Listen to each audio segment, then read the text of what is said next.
What's going on, everybody? I was gonna throw a curveball at Cease and say, "Cease, start the show," just at the very beginning, and see how. And just do it. We're gonna change it right on the spot without you knowing it. Welcome everybody to I think it's episode 50. I just put up a number. I think it is. Should be somewhere around there. Go back and I'll fix that later. We have a pretty cool show for you today. It's gonna be a conversation in regards to physicalism and idealism, kind of exploring what that even means, I guess, at the beginning, and then we'll dive into, I guess, virtues of each position and things of that nature. Cease, what did you want to add before we get into bringing in the guests and starting the conversation? Okay. I've been waiting for this conversation for a while. I'm curious to try to understand the details about idealism, because I've tried to read up on it, and frankly, it's just kind of left me somewhat perplexed. I have trouble understanding how it is they can justify making the claims that they make, and so I'm curious. Maybe it will make more sense to me having the conversation rather than just reading it. Up until this point, I haven't really figured out why I should accept the claims that it makes. I'm ready to get into it. Yeah, we'll just do it. We'll just get right into it. We will spare you no extra details other than if you do want to support us, you can support us by hitting the subscribe button. That's the best way, and it's free, and you can revoke it at any time you want. And then also, if you want to support us financially, you can do so in the super chats. Found out YouTube takes 30% of that, which was okay, thanks. And then you can also go on to patreon.com/axiomsontrial. And you can support us there if you feel the need to. Without any further ado, we are going to bring in Monistic Idealism and Pessimistic Idealism. You can refer to them however you want. The comments, you can call them the weird idealistic people. I don't know. Do whatever. Just don't be mean, I guess. But that's like as far as you can go, I think. But anyway, you guys, maybe we'll start with Ryan, Pessimistic Idealism. I have your channel in the description, so if anybody's interested in that, wants to go check out your channel, explore that world that you like to talk about, that's all there for you. But would you like, in your own words, to kind of give people maybe a little background information about yourself or what you think is necessary to the conversation today? Sure. So I'm PI, or Ryan, or Pessimistic Idealism. And I run a YouTube channel where I mostly record audiobooks of past idealistic philosophers, mostly in Great Britain and the United States, but elsewhere as well. And I really got into idealism probably about 5 or 6 years ago. And it was mainly through Kant and Schopenhauer. And it's gradually progressed towards a more holistic view of the world, as opposed to a kind of cloistered subjectivism. I've kind of tried to be very synoptic and try to branch out and amass a kind of worldview of sorts that's kind of holistic, as I said before. So the main, I'll actually let Monistic Idealism introduce himself before I talk about my version of idealism. Sure, let's go do that. So that's basically where I'm coming from. Okay, sure. I'm Monistic Idealism. I'm no expert. I'm just some guy, but I have studied psychology at university, and the more I did delve into that subject, some philosophical questions I noticed kept popping up because they were always in the background, and I became fascinated with questions such as the hard problem of consciousness and issues regarding mental causation. And so the more I delved into the various options, it just seemed like idealism was the strongest option. So I've been exploring it for several years now, as well as its implications for what it means for other aspects of life, not just metaphysics and epistemology, but ethics as well. And I do have a YouTube channel. I just made my first video not too long ago, and I do have a new one coming out where I present my own argument for idealism. So I'm looking forward to getting that published. Awesome, yeah, and keep us in contact with that. That'd be great. I'd love to see that. I always I have I wouldn't say I have a couple people I know that have some books and things that are coming out, and I'm like, my catalog of books, I'm looking at them now. I'm like, oh, I want to read it, but I'm like, I'm gonna have to clearly cheat above the things that I've bought and just decided to be very complacent on actually getting to. But yeah, I would love to see that in the future. Cece, yeah, did you? I guess we could start. I know Ryan said he wants to kind of go into his aspects of idealism, and maybe I can open this up for Cece and you to kind of discuss that specifically. Yeah. So I guess the first question that I would want to ask is, what is both of your interpretation of idealism? Like, which version are you arguing for, and specifically, what it is that you mean by mind? Because from my perspective, and this may be a limitation of my own intuition, but I don't even know what people mean by that. I don't know what is meant by something not being non-physical. I can't wrap my head around it. So I guess, yeah, that's where we could start.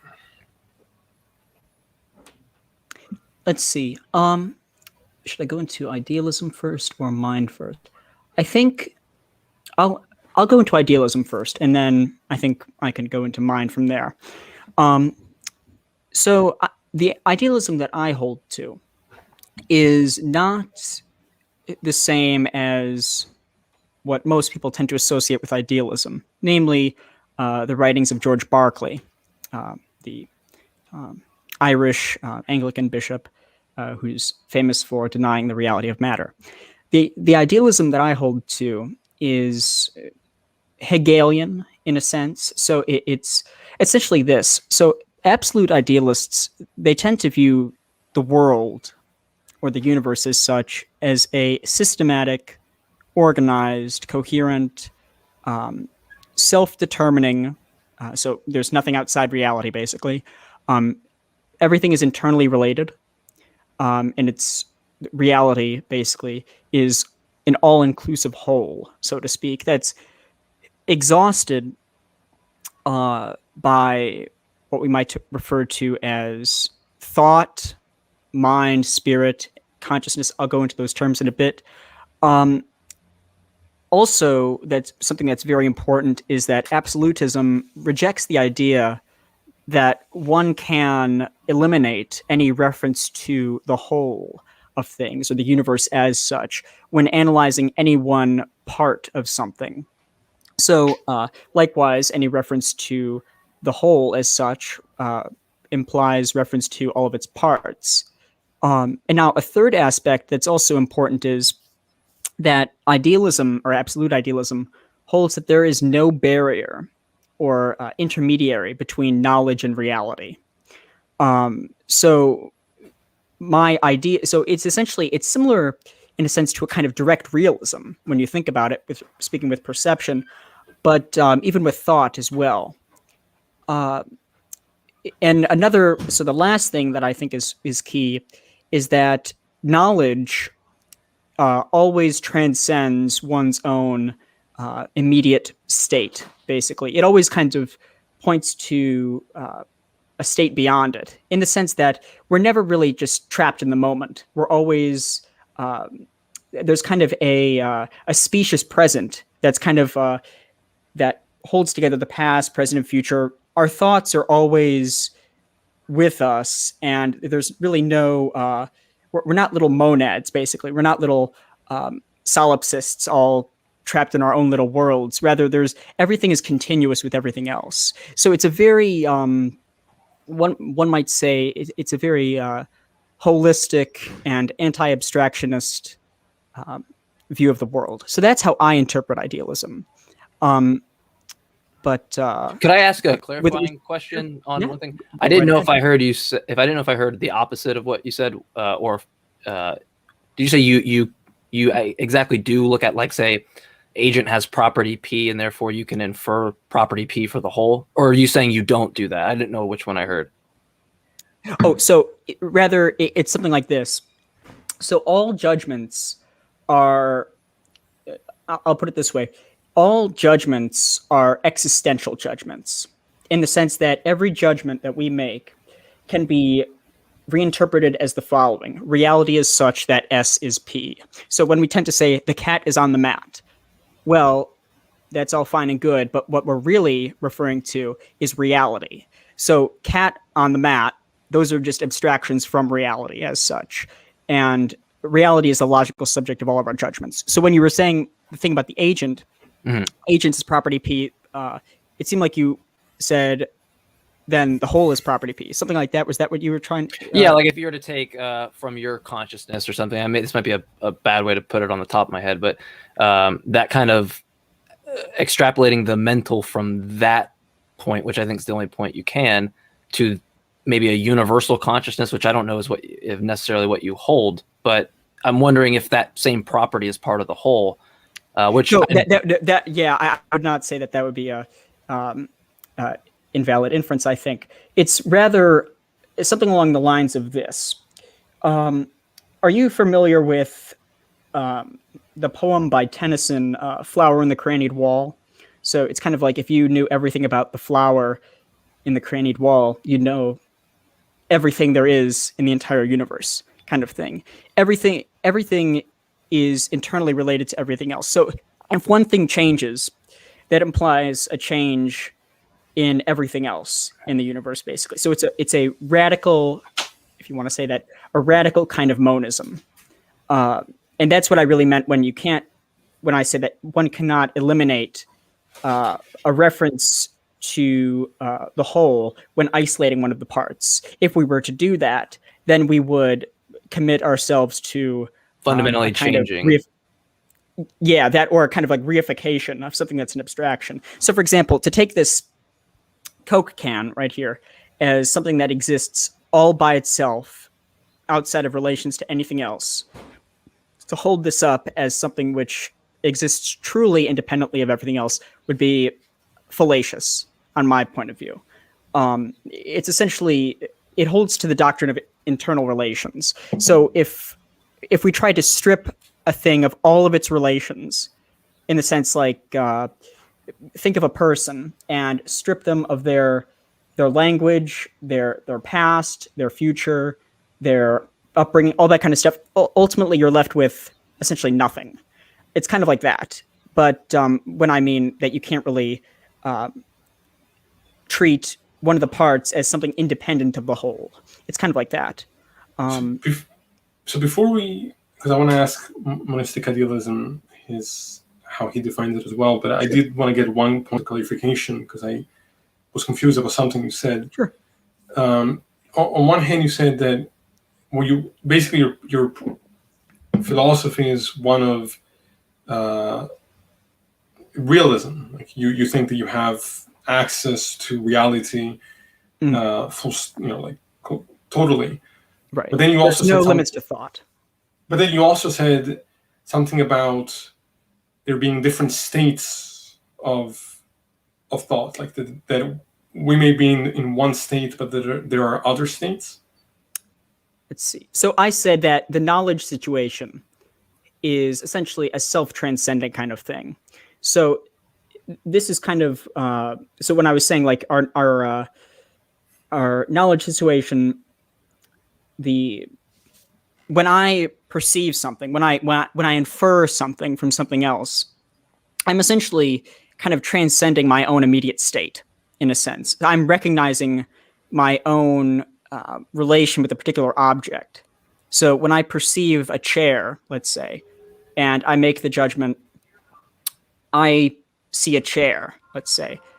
At the same time, I'm recognizing the existence of myself and the chair in this particular situation. In a sense, I'm kind of transcending my own, if you want to say subjectivity, as it were, in the sense that I am able to recognize myself as something different from this chair. Sure, yeah. Sorry, it just, maybe I'm misunderstanding, but it seems to me that if there was no interpreter between you and the reality, there would be no state for you to transcend from. It would be automatic. It would just be the case. You're always in the mode of just experiencing reality as it is, as opposed to needing any kind of transformation there. Let's see. What do you so are you saying that on my view, I would be almost like a god, as it were, since there's no barrier between myself and reality. I'm saying that you're saying there would be no such thing as subjectivity in the first place. If we had automatically full access to reality, then there would be no state to transcend from. There would be no subjectivity that would make that. There would be no such thing as a perception. It would just be experience of reality itself. Sure, I see what you mean. So this is another key thing that's important. So absolute idealism holds that reality is a synthesis of subject and object, or subjectivity and objectivity. So it's like subjectivity by itself, it's an unreal abstraction. Same thing too with objectivity by itself, unreal abstraction. So when I was saying that the like knowledge situation, essentially, like especially in self-knowledge, you kind of transcend your own immediacy, in a sense, the fact that you're able to recognize many people tend to interpret like perception as something purely passive or something that's strictly immediate. Like, for example, like we're just receptive of a bombardment of like sense impressions. There's no kind of analysis going on or synthetical activity on the part of thought. I view the relation of thought to reality to be one of neither something purely subjective nor something objective, as it were. It's rather a kind of connection, organic connection, in a sense. It's kind of difficult to explain, but it's... Well, I'm wondering, I guess, and maybe hopefully this doesn't miss the mark, like if we perceive of... let's put it this way, like we manipulate some object at which we perceive, or we have new ideas kind of arise that weren't previously experienced through the manipulation of such. Maybe it's a hypothesis or something. It feels like under idealism, you might be committed to a weird notion of like, my first question would be like, did they exist beforehand? You know, because if they're rooted within those ideas, I don't know how we manipulate those to derive not previously experienced ideas. Like they're not nested within that. I'm curious on how that causal relation works. If you feel what I'm putting down there. So let's see here. It depends on what we mean by idea. So I don't, neither monistic nor I hold that we're only trapped within our own ideas, basically. Okay. So we don't, like someone like George Berkeley, for example, he holds that all that we perceive are ideas, essentially, our own ideas. And both Monistic and I, we actually say, no, we're in direct contact with the object. So in a sense, it's kind of like I don't want to say naive realism, but there's no kind of barrier in that sense. So when you were saying, I didn't fully grasp what you were saying with respect to, was it deriving the ideas from somewhere, or how these ideas arose? Yeah, essentially, yeah. I mean, we manipulate something on a past idea or some object, and then we can extrapolate like new further knowledge, information, or ideas from that case. And so from like and if you're denying kind of Berkeley's sense there, that might not be as applicable as I think it is. Yeah. But my question is like, well, did those not exist before we noticed them? It seems to. Oh, they would. I would say they would exist.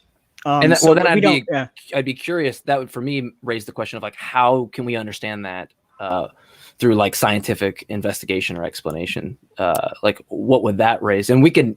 I'm going to pause that question and then try to, if we want to go that, I just feel like I'm leaving monistic out. Yeah. Let's let him in. So let's maybe push that off, and then let's get to him. And then I have that question in the back of my head. Really, we can get there. Yeah. That's okay. You guys were on a good one there. I didn't want to interrupt that too much. I didn't want to take away from you and then criticisms you have for us on physicalism with just one thing. Right. So we'll get back to that. But two things I want to say that are important. One, J-Mike, I like the addition of the jacket. Thank you, man. And two, Cease, I like Pink Floyd. I think that's a cool shirt too. It's a great band. So You guys got some good they're- taste there. So I mean- I feel like I look like Kevin Smith or something now, It though, is a with the little bit like- backwards hat, and I wasn't on purpose, but A anyway. fit Kevin Smith. There you go. There you go. Yeah. So, I guess if I should start off by defining my own version of idealism, I like starting off with monism. And I like to do that by contrasting it with dualism. You know, Descartes' dualism is usually seen that there are two different kinds of substances with two distinct properties. There's the mental and the physical. And they either interact or they don't. There's different versions of this. But what I hold to is what you could call a sort of general substance monism, that there really is only one kind of substance and one kind of property. And I would say that it is mental. And to clarify a bit further, there are different kinds of monism as well. There's what's called existence monism and priority monism. Existence monism holds that there's only one concrete entity that exists. Tables and chairs and any other object that you can distinguish from each other, they're not really distinct. It's all one object. I find it to be too radical of a monism. So I adopt priority monism, which holds that there is the whole as well as the parts. It's just that the whole is prior to the parts. So parts like you, myself, and other objects that we are able to distinguish from each other, they're all dependent fragments on a much larger whole.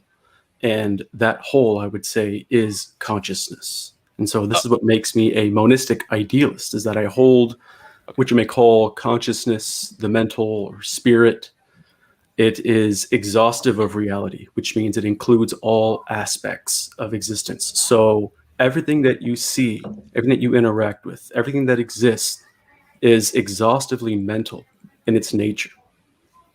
Okay, so I have immediate questions on that. I feel like if I'm tracking you right. One would be like if you kind of said the whole is prior in that sense. I kind of have this issue with like, it seems like an unnecessary step for like this fundamental consciousness to create a brain for it then to have some components to like maybe heart regulation or muscle regulation, right? It's like, it seems like it's the biological influence there, which isn't really needed to be prompted by the brain. Like it seems like the brain is a unnecessary middleman. Now I'm curious on like what the purpose, I guess, of the brain would be in that aspect, and then why we even need like a nervous system or things like that, which seem to fit more of a physicalist perspective of explanatory scope, I guess. Okay, yeah. See, I think what's interesting is pessimistic idealism actually has a very good argument about the nervous system. But before we delve too far into that, when it comes to your question about like with the brain and so forth, well, I think it's important to note that implicit in your question is there is a kind of dualism that's there. Right, you're assuming that there's this distinction between, this physical brain and this, mental consciousness that's there. I don't really hold a dualism there. I don't think they're actually two different things. I don't think the brain gives rise to mental states or anything like that. What you call the brain is really just what it looks like to experience various mental activity from across what you could call a dissociated boundary, as Castro puts it. Not everyone likes that sort of language. But basically, this is just when you're not me, because you are distinct from me. When you're looking at me, you're just looking at my mental states as they're being expressed in my actions. And so what it is like to be me is not something you experience directly, of course, but it definitely exists. It's undeniable. I would say that at least for yourself. And I'm sorry, what was the other part of your question exactly?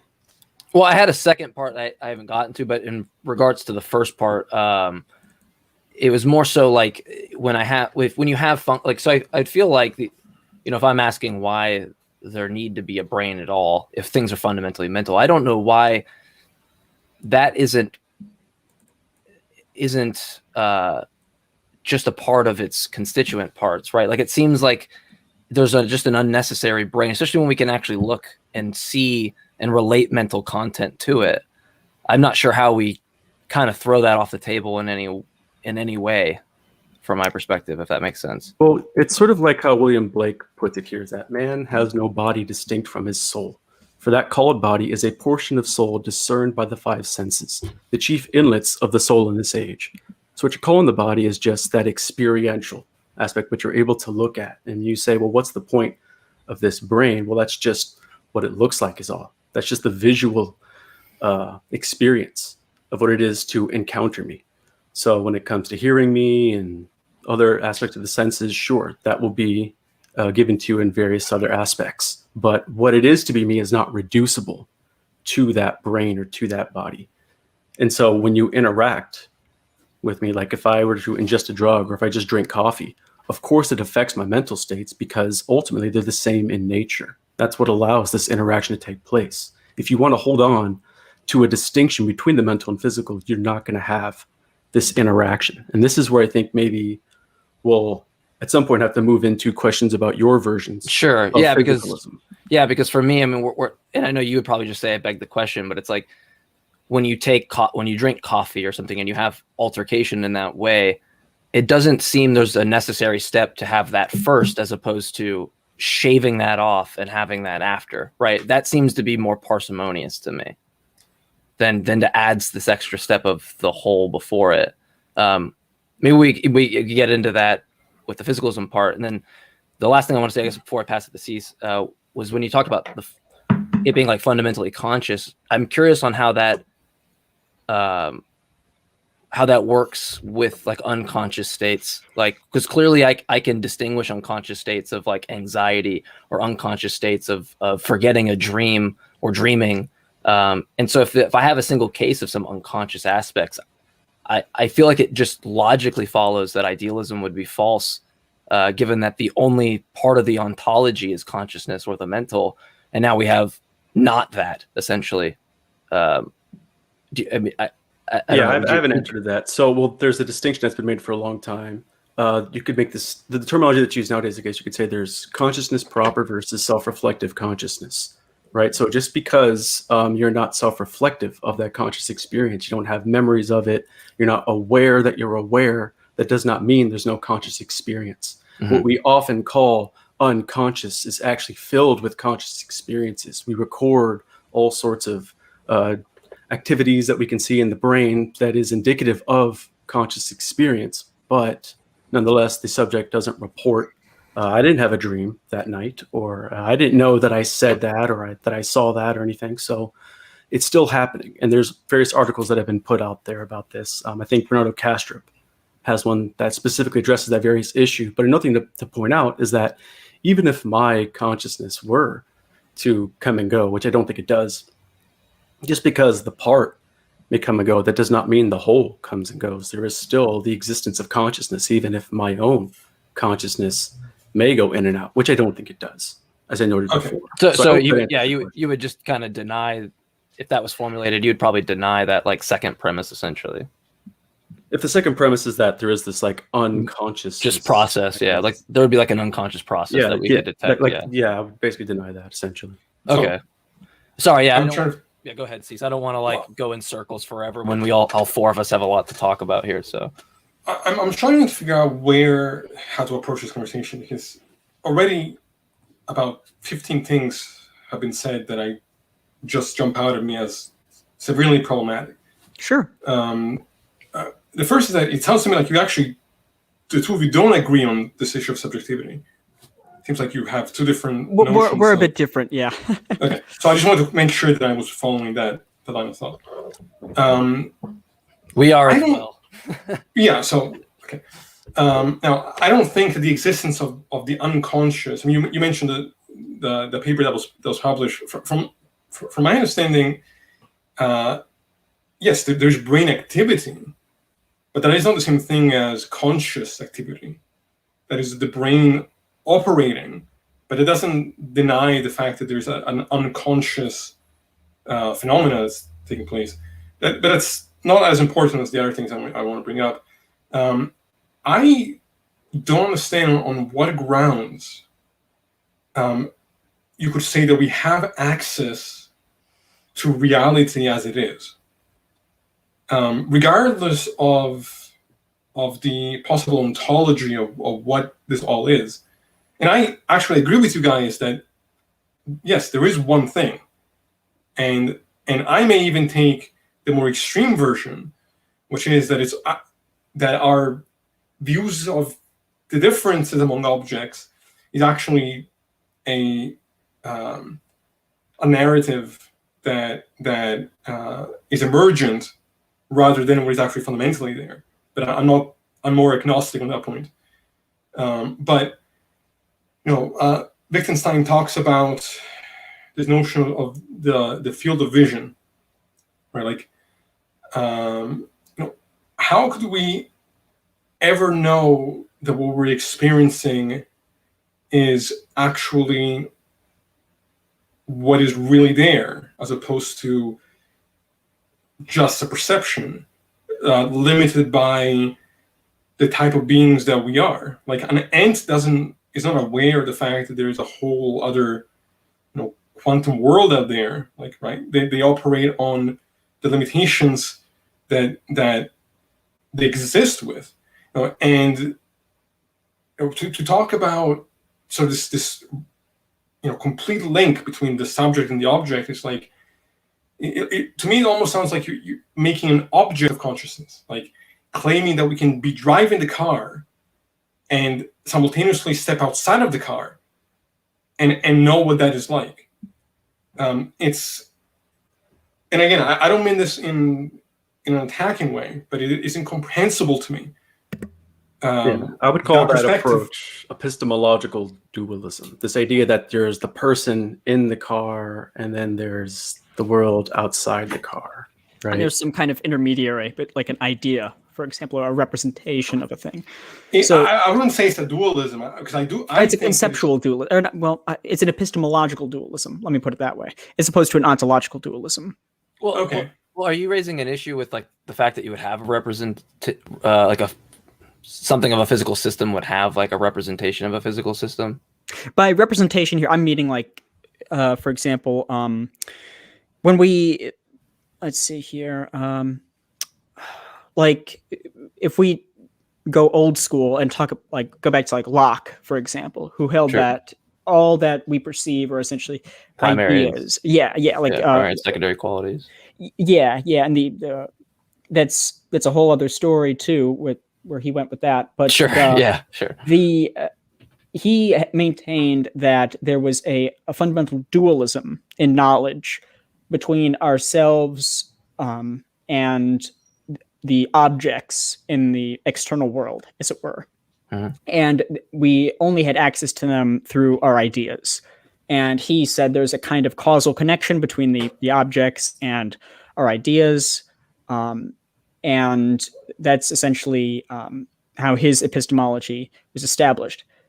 Now, when we speak of, when I speak, that is, and I'm pretty sure monistic idealism would agree, there is, we shouldn't think of ideas in a psychological kind of sense, as opposed to a more logical sense, in the sense of meanings, as it were. So like when I do the math problem, 2 + 2 is 4, I am adding the same 2 as you would be adding.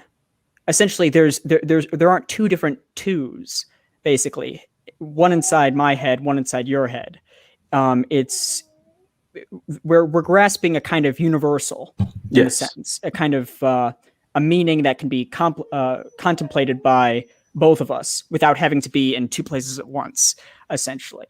And that's what, when we're like in a direct cognitive contact with a physical object, what we see is a cadre of universals, essentially, some sensible, some not sensible.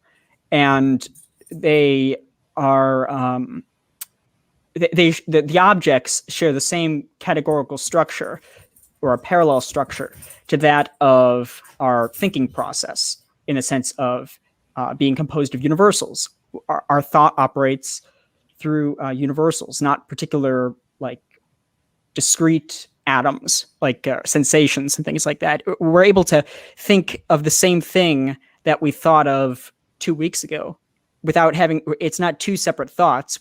We could both think about, like, for example, I could think about what I had for lunch yesterday, and what I'm thinking about is not something different from what I had for lunch yesterday. My thoughts are intentional. They intend something. So obviously what I had for lunch yesterday is not in my head, but I'm able to kind of transcend those, if I want to say, like, what's the word? Essentially, we're not confined to our ideas in a sense, and our ideas are not individual existences that occupy some region of our brains. This is totally compatible with a kind of naturalism too. That's one thing, as well as like any kind of realism about universals or concept. In some sense, some forms of conceptualism. So it's when we speak of the relationship between like subjectivity and objectivity, it is one of structural similarity, and both taken by themselves are abstractions from something that is inclusive of both. And so I would say that's experience, but monistic would disagree with that. So I think one thing is that with idealism, many people associate it with like to be is to be perceived. And it's a bit different from that, especially when we move on to like, so like the British and American idealists. It's much more sympathetic to the likes of Plato and Kant, as opposed to like Berkeley and Collier and other like sensationalists like Ernst Mach or Karl Pearson or other kinds of like, or even David Hume, for example. So it's not like only the sensible exists. Rather, it's like to be is to be intelligible in a sense. It's to be accessible to thought. It's much more intellectualistic in a sense, as opposed to sensationalistic. Okay, I don't want to miss the mark again. I wonder about how this works on a level of producing predictions, or like whether or not you could even need this, say, in like particle physics. Like, would it even be necessary to add that? To me, it seems like an extra assumption, whereas like you have the thing being fundamentally composed of the idea, as opposed to just the thing being fundamentally composed of what I would call mass and some volume. Can I just take a step back real quick and just ask what do you mean by idea? What do you mean by mind? Sure. Yeah. Let's go into that. So let's see here. I actually wrote something up on this, and I'll just bring it up. Hold on one second. That's okay. In the meantime, what I'll say is sometimes these words can be used colloquially in the literature. Sometimes, the subject will be called like a fundamental subject or a fundamental mind, and they're meaning the same thing, but really there is a distinction to be made here. How I mean it in a very common sense way. You could say it's the element of a person that enables them to be aware of the world and their experiences, to think and to feel. It's the faculty of consciousness and thought, just the kind of basic definition. But I know that there is a more sophisticated one that I believe Magnum PI here has. So let's see what he has to say. Magnum PI. Okay. So this is, so I've done a lot of work in like phenomenology and CEAS. I know that you've been really interested in that as well. And so when I speak of experience and subject and object, I have a very, very formal definition, one could say, or essentially it attempts to highlight the structure of these aspects, like, so for example, subject and object of experience. And so this is what I would say, what I would mean by experience. So I would say that experience is that existence substantive. So by substantive, I mean something that could be predicated, essentially. So like, for example, one could, like, it's similar to Spinoza. So it's like, okay, what can be, what has like attributes and modes, as opposed to itself being like an attribute or a mode or anything like that. So it's not like a property, but it's a thing, but not in the sense of like a concrete thing. It's more of a like a logical substantive, like something that could be predicated. So it's this: that existent substantive, which is exhaustively self-differentiated to, through, and for a non-presentational determination of itself. And that might sound very strange, but I'll get at what I mean by subject, which essentially just we tend to refer to as like I, or the self, or ego, something like that. By subject, I mean that non-presentational determination of that existent substantive to which, through which, and for which said substantive is exhaustively self-differentiated. And by objective consciousness, don't worry, I'll go into this. I'll go into detail and provide illustrations of what I mean.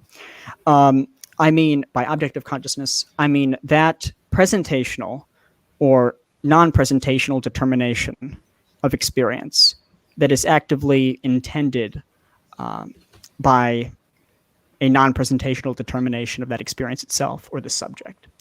So I think of experience and experiences generally as atmospheres, as opposed to like so for example, you have experience on one side and you have the experienced object on the other side, and there's somehow kind of like a collision between the two. I view experience as an atmosphere that is inclusive of that which it has as its contents, as it were. So I provide a bit of a illustration in the following way. So experience is an internally differentiated atmosphere, an atmosphere which self-differentiates itself in and through froths of meaning laid in presentational and non-presentational determinations. So by determinations, I should probably define what that word means. Essentially, one could say predicates. That's basically, or aspects, or moments, or it's features. That's kind of what it means, the determination. All of which pour themselves out for a non-presentational determination of that atmosphere itself. This locus, or center, to which and for which all meanings converge, is the subject of that experience. And the atmosphere, or experience's manifold differentiations, all flow inward, in a sense, to use a spatial metaphor, towards this subject and for this subject. So experience, it's not a kind of box, in a sense. It kind of saturates its own contents. It's not restricted either to sensations or perceptions. It also carries into meanings. So I hold physical objects to be constituted and exhausted by meaning. So to use Edmund Husserl's example, he held that, the phenomenologist, he held that all unities, like physical objects, for example, are unities of meaning. And they are essentially still experiential, even though they might not be perceived as such. They're still graspable by thought and the activity of the intellect. So I might not perceive the far side of the moon, but it's still an aspect of my experience. I still understand it. I can grasp the meaning of it. I might know facts about it.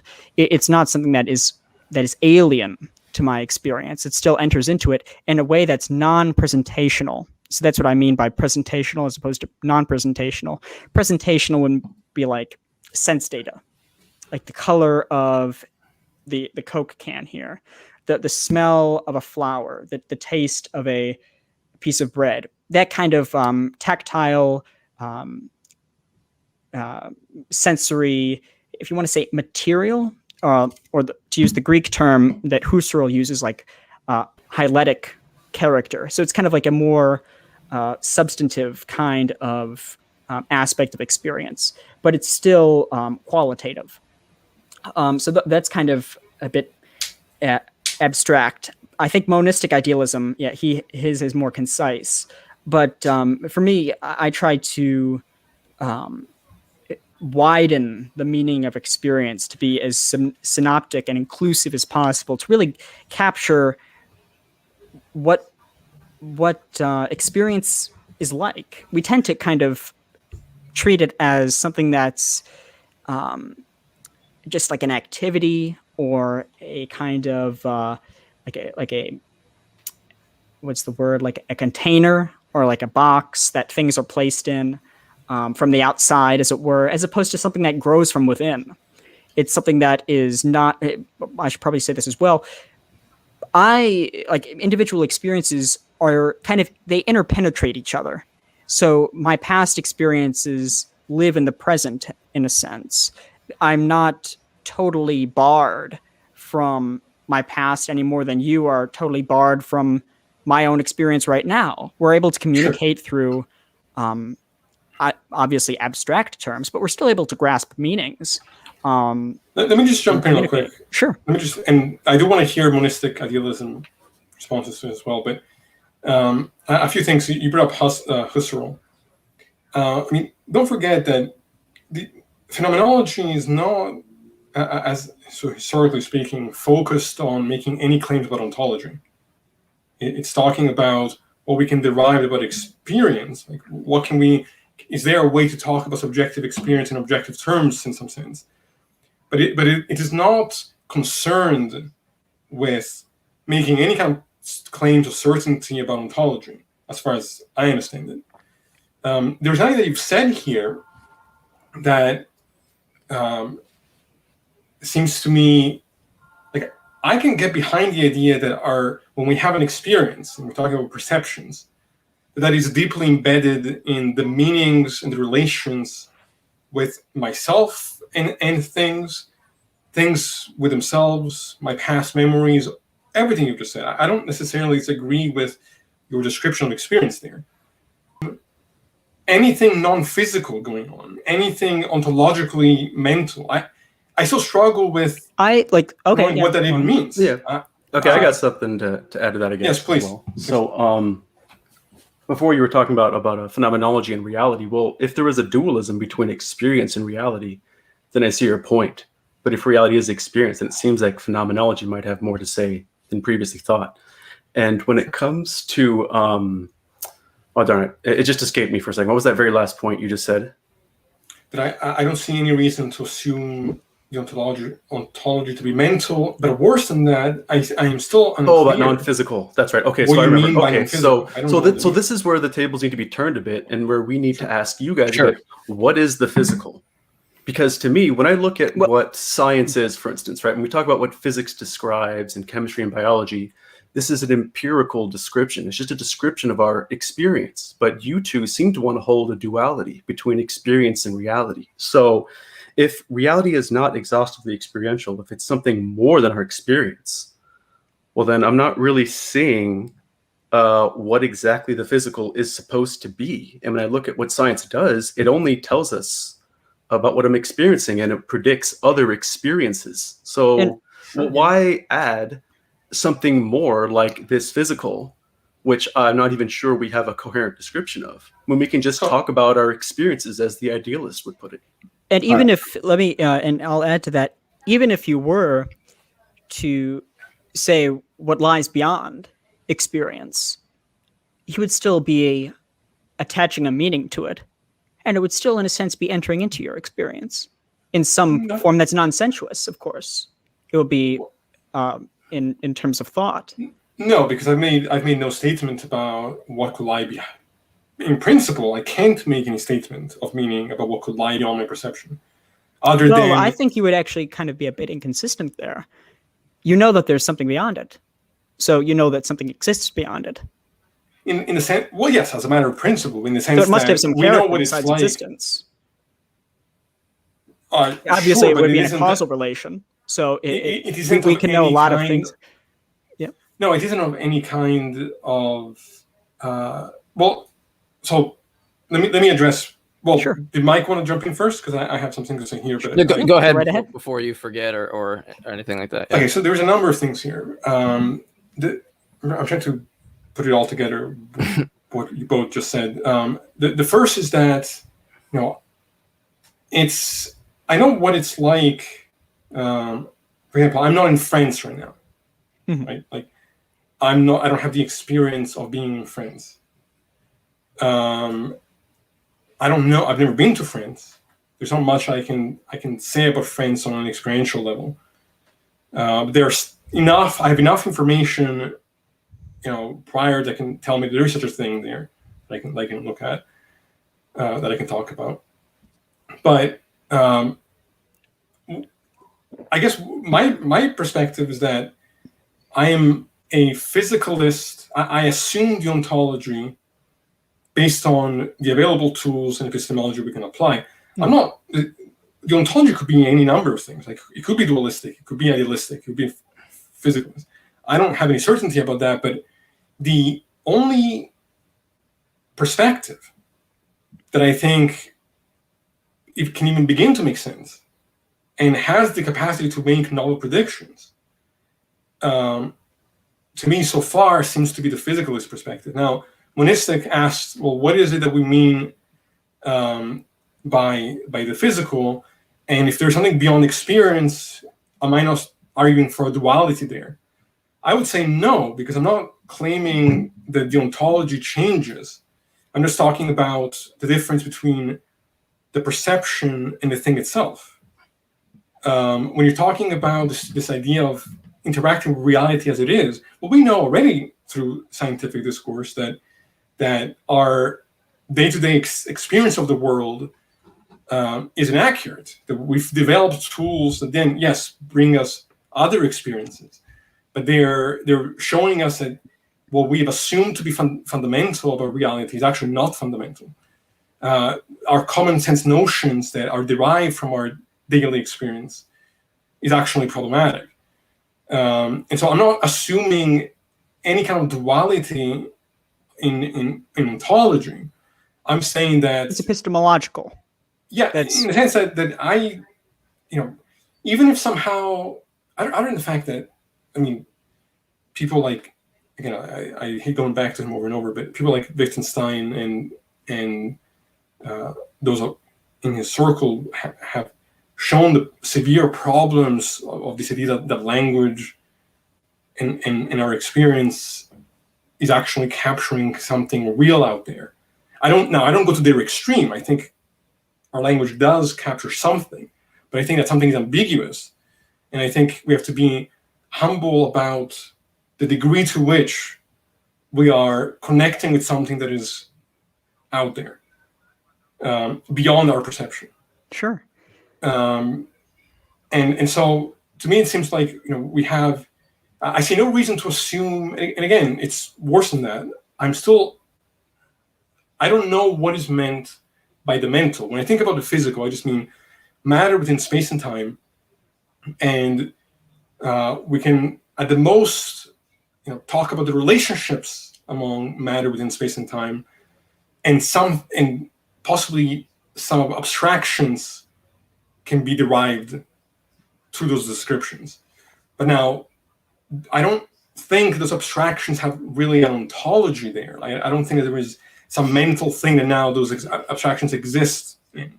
I just think that we're using flawed language to describe what is the case about the physical world, and falling short every time because our language is going to be in principle imperfect and our experience is going to be in principle filtered. And so it's not an accident that I think our access is limited in that way.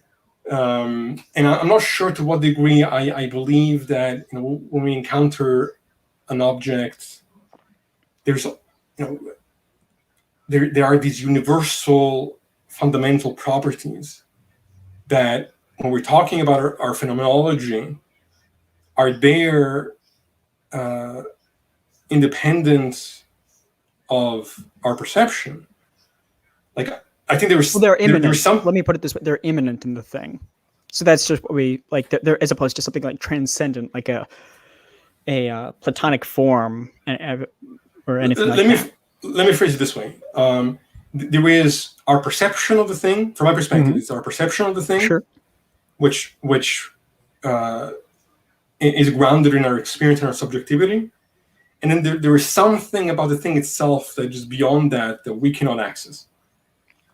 And so nowhere in that framework do we need to assume something, a new category that we would call mental. Now, maybe we're talking about physical and maybe we're just using different words to actually say the same thing. That's what I was gonna chime in and say. Like, I'd be curious because like there could be an issue of begging the question on either side that whether or not, depending on how you look at it from the start, if someone's to say like I look at the will of like an electron cloud or something, and there's some will there, it's like I wouldn't put intent and will there in the same aspects of consciousness. Well, I'm like almost defining my physicalism in like, I don't know if negatio would be the right term, but it's like I see, well, you know, the epistemol kind of like from like a negative definition. And kind of similar to the way that I would define natural, which I assume people have problems with. I'm going to look at it like, well, from a theological perspective, you have God in the natural world, which is, you're going to believe in the natural world plus some other thing. I don't add this extra thing, right? And somewhat similar to that, I'm not going to, from an epistemological approach, I'm, you know, through a process of sexual reproduction, we see the what seems to be more epistemologically sound is that we see the emergent of development of minds. We don't have, I don't see any reason to postulate that thing as the fundamental part of it, as opposed to an emergent part of what the stuff just is. But if you're saying that stuff is the same stuff as the mental, and I'm saying the physical is the same as that, then yeah, we're in a weird spot of like, how do we see the difference between our positions here? Because I'm kind of under this, and I'm still navigating through a lot of this, but I'm curious on, I think intentions really matter from my perspective in the difference, because I don't think that exists absent a mind. And so therefore, if I'm talking about matter or mass or things like that, there's no intent in the causal relations the same way you would for like intentional or normative states, if that makes sense. And it also sounds like when you're talking about consciousness, it's like confusing the brick for the wall. Like, from my perspective, consciousness is what arises once the wall is complete. Yeah, exactly. Like, not that every brick has this property of a house. Like, I agree. I use the car thing. It's like you have a car that has an ability to have controlled movement, right? Like, but it would be very silly to me to say that like within the car itself that emerges this controlled movement, that you could say the tire or the bolt or the door has this somewhat property or universal or whatever it would be. It seems like that would be silly. It seems that only exists in virtue of its constituent parts creating that. But yeah, see, that would imply a kind of reductionism. That would be a version. I'm pretty much a reductive. I'm pretty much a reductive. Right, and there are issues with that perspective, as noted. You may have heard of the hard problem of consciousness. Well, yeah, but this issue is actually quite controversial. This idea the reductive that qualitative and subjective properties are reducible to these completely objective and quantitative properties. This is something that's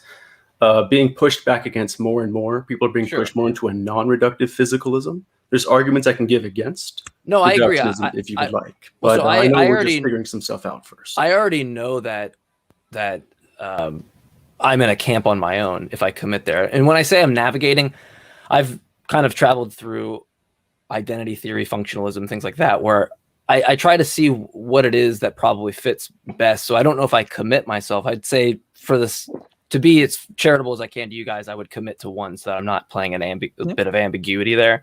And so for the sake of the conversation, I would commit that. But if I do, I mean, the reductive physicalist just denies the hard problem, right? I mean, you could assert there's a problem there. I could agree that we might not have access to it currently. But I'm not sure that the hard problem is necessitated by pure postulate that the reductive physicalist can't just say, well, my position entails that's not a problem. I mean, that's the point of it being reduced. Like that's the whole point of the position. I mean, if I thought there was a problem there, I wouldn't take the reductive standpoint, right? I mean, from my end, I do believe there's a problem. No, I do believe there's a problem. I just think that the problem can be solved without assuming that the ontology should be mental or dualistic. I don't think that the hard problem is a problem people think it is for physicalism. Like there is a problem, but it's people have dealt with that incorrectly, from my perspective. Okay, and I don't know if I have time for it, but I do have arguments that I could give against this sort of reduction. But I think one thing that's Yeah, it's up to you. I It's up wanna- to you guys on where you would want to go. I'm totally down on. I also would like this to be more than a part one conversation. Yeah. There's so much to discuss. Yeah, I'm glad you guys feel the same way about that. Would you want to hear how I think I resolved the hard problem, or how I think?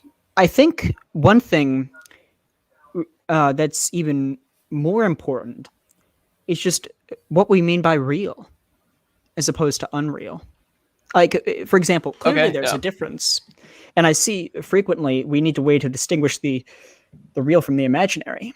And I think, yeah, sure. I mean, clearly there's a difference. And Kant, for example, in his Critique of Pure Reason, in his takedown of the ontological argument, he said that like $100, like an imaginary $100 or imaginary $100, no matter how many predicates you apply to it, it's not going to make it real. Essentially, essentially it's not going to be worth any more. They're worth the same, but obviously one is actually tangible, real. But let's take an example. Think of a real pen, okay, and think of a corresponding unreal pen. So right here, I have a real pen, and I'm thinking right now of an unreal pen. Clearly, there's a difference between the real and the unreal pen, and obviously, the difference can't be the fact that the former, the real pen, is different from the latter. Obviously, that doesn't say anything. So what constitutes the difference between this pen's reality and the unreal pen? What's the difference? Well, since it can't be the mere fact that one is real, one is unreal, we have to kind of investigate that. Well, why can't it be just that? Why can't that? Because it doesn't say anything. It doesn't say anything about what makes it real as opposed to unreal. It's sure, like saying well, hold on. Existence within space and time. The fact that it is tangible. The fact that we can have an experience of it that is unlike. But the thing is this: the real pen and the unreal pen are identical in terms of predicates. The only thing is, the former's predicates, so the unreal pen's predicates, they are all unreal, whilst the the unreal pen's only real in virtue of having access to that real particular in the first place. I mean, otherwise you're just saying. Otherwise, the statement would just be unreal flobgala, right? It wouldn't mean anything because it's necessarily in reference to the fact that this is a particular which we could observe. So when I ascribe, for example, this pen, this real pen, it is all of the same properties that the unreal pen has. But the unreal pen, all of its properties are unreal. So the difference doesn't lie in the fact that one is in space and time while the other one doesn't. Well, the unreal one does. It's just an unreal space, unreal time. There's a difference. So you can't just say, one is in space and time while the other one is not, because the two things have identical properties. But they don't. One is real and one is unreal. But that makes all the difference. That makes all the difference. The properties of the real pen are real properties. You said they have all the same properties, but I disagree with that because there's specifically it lacks the emittance of photons that would be directly. Yeah. It has the exact There's a lot of same things that would be missing on it. Properties that you would be just. But existence itself could be viewed as a property, couldn't it? Then that'll get you into some issues, especially with respect to ontological arguments and things like that. If you want to admit that, right? That's a very unpopular position. Some say Kant refuted that a while back. But right. So this Kant showed that. Yeah, the difference. Essentially, what would you say? Well, I already heard what you said. The thing is, you can't just say that one is in real space. Well, you can't just say one is in space and time while the other one is not in space and time. Well, it seems like that's what you've done. You seems like you removed the location from the unreal part of it. That's what that would make it the qualification of real to the real properties or the real pen's properties that's the same. They have the same properties. So, for example, one has real mass and charge, or it's the particles that make up the pen or whatever. Sure. It is, real mass, real charge. The unreal pen, well, it's things that make that up. Unreal mass, unreal charge. So it's like it's no different from the initial point that I made. You can't just say that the difference lies in the fact that one is real and one is unreal. There has to be something kind of. I mean, otherwise, if we were to say that there's no difference. Well, it's the fact that it's defined as not being that particular anyway. I mean, you're talking about something that it just by definition, like analytically, is not that particular. That's the problem. It can't. In principle, it's not the same thing. The existence versus the non-existence is the only difference that you need there. Well, what does it mean for something to exist? Well, it's going to be within space and time. It's going to have that's really that predicates existence, at least from our understanding. Does space and time exist in space and time? I'm not a cosmologist, so I would not want to. I think space and time don't exist. I'm sorry. So space and time don't exist. Well, there's different models. I mean, you have emergent models of space and time. Let's stop there for a second. You said that what exists is that which what exists is in space and time. Yes. So if space and time exist, space and time must be in space and time. So it's kind of like everything that it's kind of like Zeno brought this up. Whatever exists, all that exists has a place. Therefore, places exist. Therefore, places must have a place, and those places must have a place. You kind of get into it's a regress. You can't just say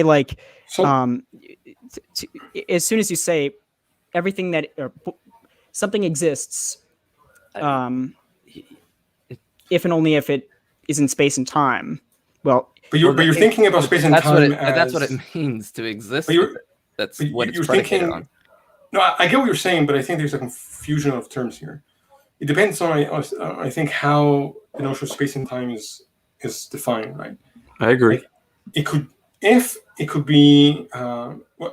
Some think that space and time are emergent features rather than fundamental. Now, that I struggle with understanding what that means. I don't know what existence means in that context anymore, and that's something that I'm just kind of struggling with. But some think that space and time is a description of the fact that objects are in relationship, and so it's not that. It's almost like linguistically to say that something could exist outside of space and time, or that space and time are themselves objects that need to exist within space and time, is to misunderstand the language, the content of the description. Are space and time real? Or let me put it this way, is reality identical with existence? Do they mean the same thing? Yeah, I would say, again, it's a slippery slope, right? Because you can say, we can have delusions or dreams, right? Like now the phenomena of dreams is real, but the content of what the dream is pointing to is not real. Like what I imagine versus what I experience empirically, there's a difference there. But you could still say that the experience of the thoughts there is real, but not the actual thing itself. So I don't know that we need any other difference, but that we have a certain kind of experience of the pen that we call real, and we have a very different type of experience, phenomenologically speaking, of the pen that we're imagining. Even sort of we can sort of divert from confusion about space and time if we want. If we say that reality is physical and existence is a property of the things within that reality, maybe space and time are fundamental, maybe they're emergent, maybe there's something else going on, but there still seems to be a concrete difference between the thing and the imagined thing. And I don't know that we need additional properties or additional differences to define that difference, other than one is real and one isn't. I'm not convinced that there is more than that. Real quick, I got a question. This goes back to something you said earlier about, what physical is. You were talking about, that which has mass and these other fundamental things that are described by physics. But a lot of people like Philip Goff have noted that what science is doing here when it talks about these entities is they're not describing the intrinsic nature. They're not telling us what it is. They're only talking about what it does. Yeah, you even talked about before about how space may just be relational. Well, this begs the question of, well, then what is the relata?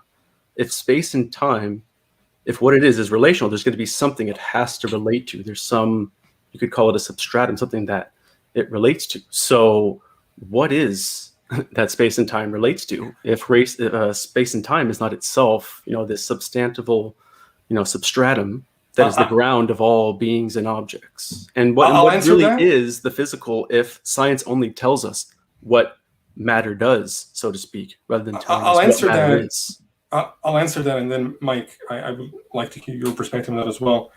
Yeah, I'll say my 2 cents. Well, yeah, I just don't have an issue with what science does causally. Like, that's not going to be an issue for me. I just think that's what the tools you can use to infer or assume the ontology. Well, it just doesn't tell us what physical is the problem with that. But go ahead. I have no problem with the idea that these terminologies are ambiguous. And I have no problem at all with the idea that science does not provide us with absolute certainty about anything. Science is a very useful tool that can, how would I say this? That it is the only thing that so far has been successful in explaining away the appearance of things to us. I don't have any problem agreeing that we don't have sort of a concrete, like all-encompassing, like that I mean by the physical is what exists. And I would say, for example, this might sound strange to some people, but I would say that thoughts, like the phenomena of me thinking about a pen that doesn't exist, the pen might not exist, but the thought is something, that phenomena is something that exists physically, even if it's, I'm unsure how to even approach that, because all I have to go on is what I can touch, sense, smell, measure.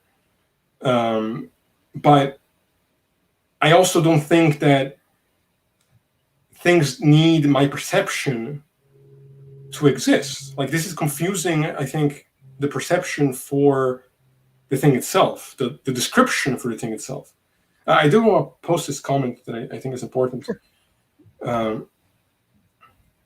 Claiming that space and time is, I'm not sure that I agree, but just as a point, claiming that space and time needs a location within space and time in order to exist is to confuse the map for the place.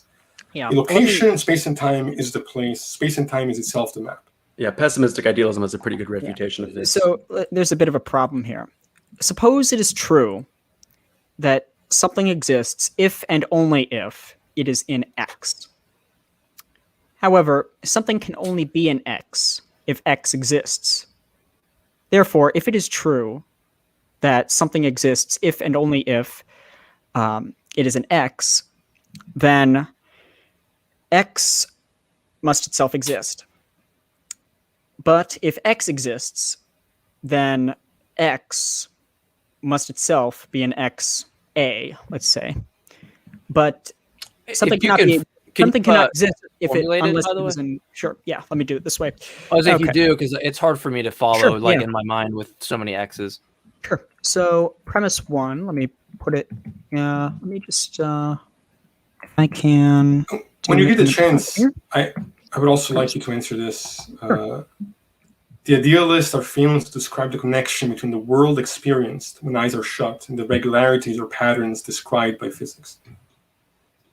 Well, I think I did earlier. There's not a distinction there really between this world experienced, right, that's out there, and the world described by physics. When you shut your eyes, right, like there's still that world of experience that's out there. Nobody is saying that the world is reducible to your experience.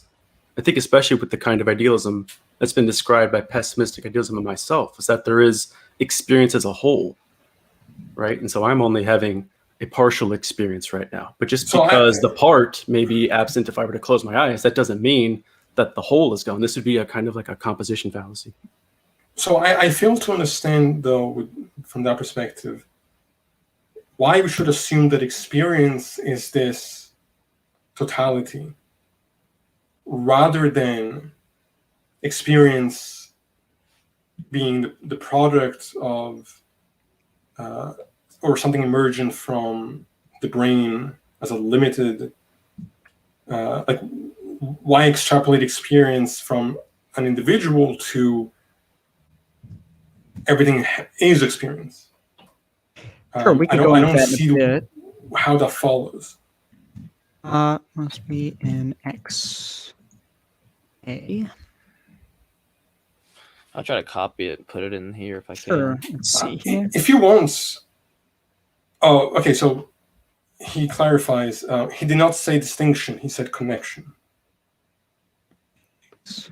So what's the connection between your eyes, like the world that's out there when your eyes are shut, and just the world of experience? Then I'm not quite sure I'm understanding this question. Can somebody else break this down from here? Because no one's saying that the world is my experience, and that if I shut my eyes, the world's gone. Well, let me ask you. Sorry, go ahead. No, go ahead. Well, I don't want to. I hope this isn't off the mark, and I know he wants to. I want to put the syllogism up for him and not just act like we're evading it. But one thing I have a problem with is, like, I don't like. It seems to put in a weird situation. Maybe you already have a response for this, but it's like I don't know in that case where I distinguish a hallucination. It seems like you commit yourself to, like, more skepticism emerges from the problem you try to solve. I don't know how, from the mental, I can now in any basis to account for which one is real or unreal when they're just predicated on the mental, as opposed to on mine. I can actually understand acts of delusion or acts of, like, schizophrenia where things aren't the experience is not actually in relation to what's going on. I don't know how that's explained in the idealistic perspective, where it seems to work a lot better from the physical perspective. Seems like you can account for that. And piggybacking off of that, it's also a problem for anyone claiming that we have this perfect access to reality. Like, how do we explain away the fact that people have delusions? Yeah, I don't even know how you would distinguish what's the real one. In that and also, case. One other thing before I forget, how do we differentiate between the personal experience, individual experience, and this overarching thing you're calling experience that is fundamental? Like, where does the line between one and the other cross? So I have something here to say to you. So if we can't differentiate between a hallucination and a veridical perception, well, then we would never be aware that we had ever experienced a hallucination or an illusion. And so hallucinations seem to be differentiated by our more experience, basically. If I put a stick in water, in a jar of water, and it looks bent, you might be like, well, it doesn't seem, like I'm seeing the real world, I guess, right? But if I were to take the stick out and it really is bent, we would conclude, oh, well, I guess it really is bent. I'm not sure how it happened, but it is bent. But the way that we can explain these differences is that there are these different properties, right? There's the intrinsic properties and the relational properties. And so these optic properties of water are different when they are interacting with water and air, and we are directly perceiving that. But in the way that we are aware that there's a problem. That just seems post hoc from my perspective, because that's nowhere the novel predictions driven on why there's refraction when an oar's in the water or a straw's in the water. That's irrelevant. No one's talking about predictions. We're talking about the distinction between veridical experiences and hallucinations. And I'm arguing that the representationalist, in this sense, has no ways of distinguishing between a hallucination and a veridical experience. So let me answer that, because to throw in more experience, because you're saying that it seems like then our farther experience corrects the potential mistakes of prior experience. But the problem there is, if you're starting from experience in the first place, it seems to me that there's no way to actually differentiate. It's like you're kind of stuck in a cycle where how do we actually know that then the additional experience is in itself illusory? That'd be a problem for you, actually, because I hold it's all, we're looking at reality. You're jumping from representation to representation. No, because we actually have a backdrop to we have a method that allows us to separate the idea from the actual. Now, yes, I mean I can agree that ontologically, maybe we could all be a brain in a vat or whatever, but within that experience, we have a framework that actually separates the idea of the physical from the idea of the non-physical or imaginary. I don't know if I've explained Well, that. I'm not quite sure. It seems like whatever method you're referring to would have to rely on experience. But it as we noted presupposes before- it supposes a distinction between the real and the imaginary. Obviously, you couldn't perform a test on the real and distinguish the real from the imaginary. So, yeah, and even I mean, Why not? Yeah, it supposes a distinction between the real and the imaginary. To say that novel test. Let me put it this way. To say that novel testable predictions are the means by which we can, the means by which we distinguish the real from the imaginary. We have to ask, how do we arrive at the concept of the real versus the imaginary? How do we make the distinction to begin with? Clearly, it wasn't done with novel testable predictions. Well, sure, there's a difference between the fact that I can think I can move a water bottle in front of me with my mind or then actually doing that, right? And I think those are decent representations on what's imaginary versus what is actual, right? Like that's a very simple thing that, if it is the case that like this isn't imaginary, I should be able to do it and I can't. And if it's not a physical part of my brain being able to do that, well, then it's not real until I can derive a prediction that coincides with that. And then on the opposite end, I can just do the thing, right? And then I don't disagree that we're getting there through experience to a point, but it is in light of there being this difference between what is experienced and what isn't, what can be phenomenologically experienced and what is imagined, that then we're able to make those distinctions. I don't know. I want to push back on something.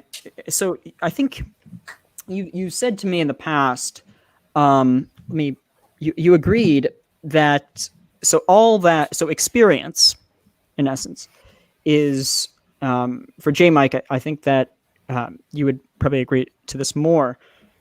Essentially, it consists in states and affections of nervous systems, essentially. Yeah. Would you agree? So it's as far as I know, current position, yeah. And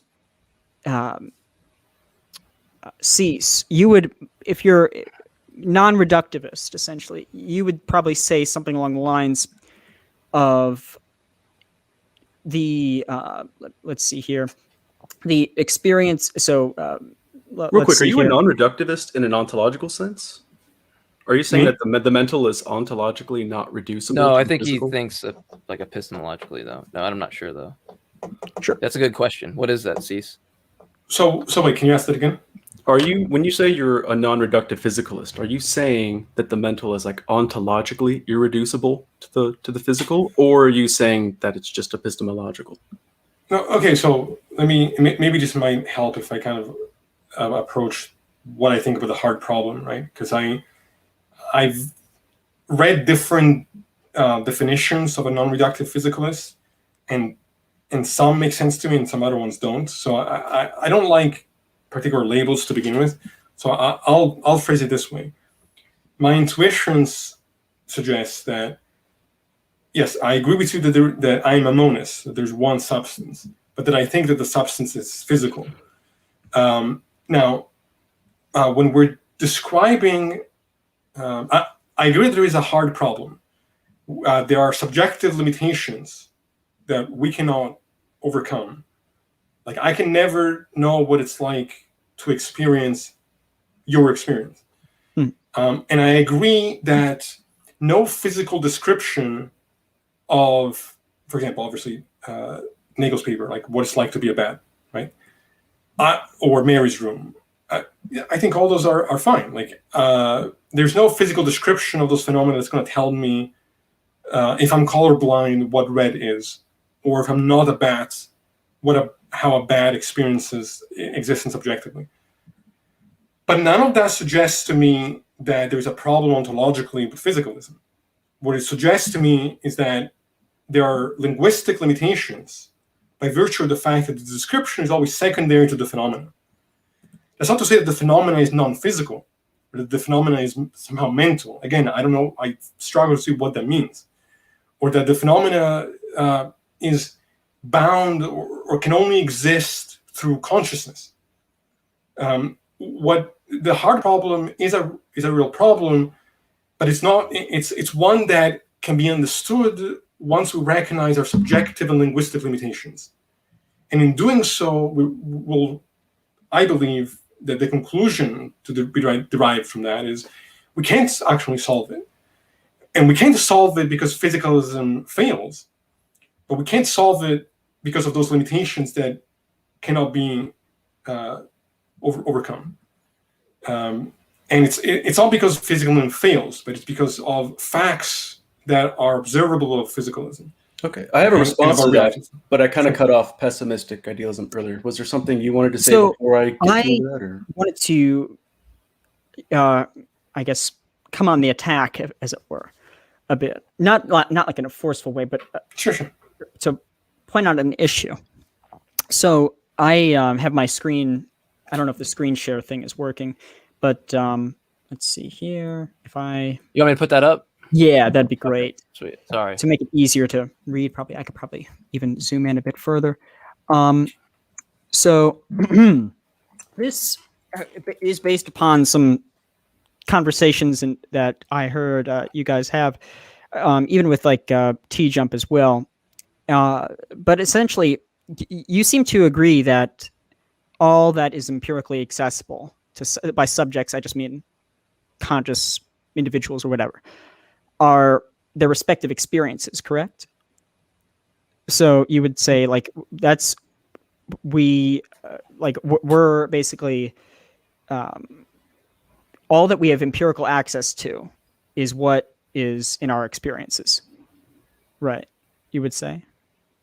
You talking to me or talking to Cease? Both of them, I guess. Oh, yeah. Well, I guess probably Cease, I guess. I was going to say, I think that's more appropriate on Cease's behalf. Yeah, but there are certain things that could be inferred. Sure. So, for example, like, But empirical access is all that's important, really, for me here. Yeah, sure.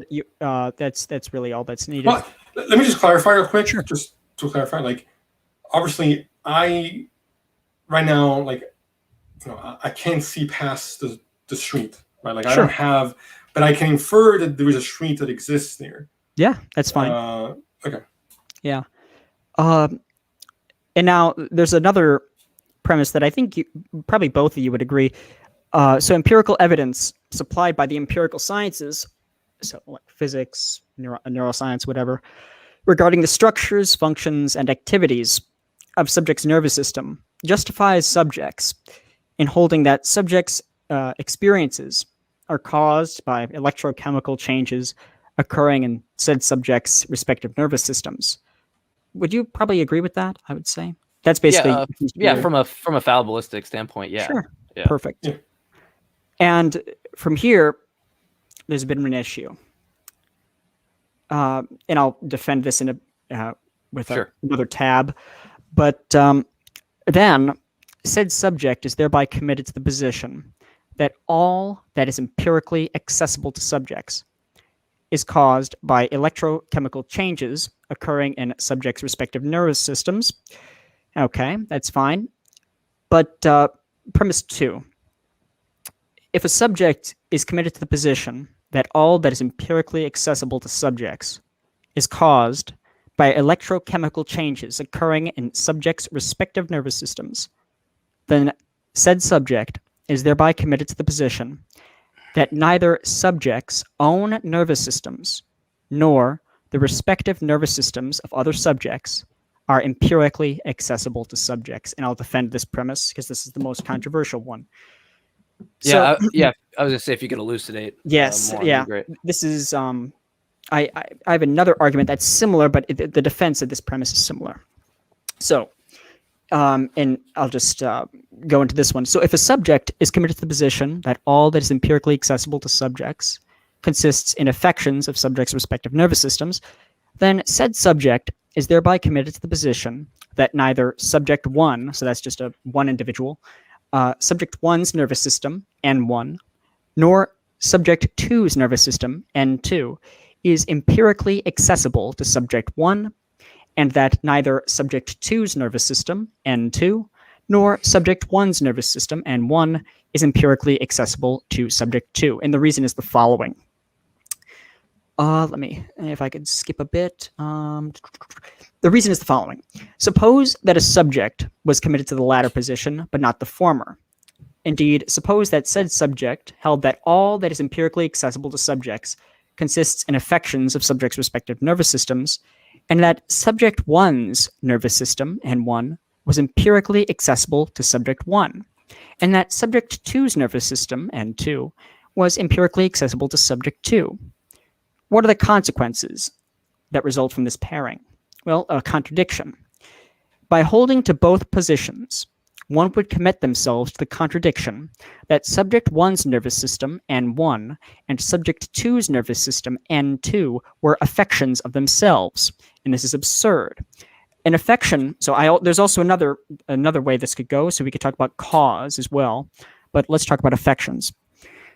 An affection of a nervous system is an adjective of a substantive, so it's like a property, i.e. the affection is the adjective and the nervous system is the substantive, and thereby supervenes on that substantive. Furthermore, the relationship between a substantive and one of its adjectives or properties is asymmetrical, e.g., it is a sugar cube which bears the property of whiteness, rather than the whiteness which bears the property of being the sugar cube. To deny this would force one to commit that whiteness has all the properties of the sugar cube, and that's absurd. The fact that the relationship between a substantive and one of its adjectives or properties is asymmetrical necessitates that the substantive is not identical to any one of its adjectives.